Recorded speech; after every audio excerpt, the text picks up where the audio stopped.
మీకు ఒక విషయం తెలుసు. ఈ 3 విషయాలు బాగా నేర్చుకున్నవారు ఎప్పటికీ పేదవాడు కాదు. ధనవంతుడిగానే ఉంటాడు. అవేంటి ఏంటి? Financial, investment and fundamentals. ఈ ఫైనాన్షియల్, ఇన్వెస్ట్‌మెంట్ అండ్ సేవింగ్స్ గురించి స్కిల్స్ బాగా నేర్చుకున్నవాడు ఎప్పటికీ పేదవాడు కానే కాదు, రిచ్‌గానే అవుతాడు.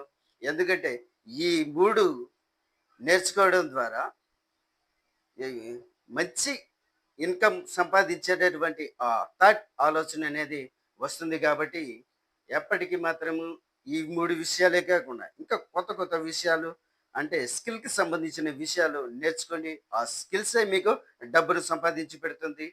కనీసం రోజుకు ఒక 30 నిమిషాలైనా మనసు పెట్టి ఫైనాన్షియల్, ఇన్వెస్ట్‌మెంట్ అండ్ బిజినెస్ మీద మీరు ఫోకస్ చేస్తే గనక మీరు లైఫ్ టైం రిచ్‌గా ఉండొచ్చు.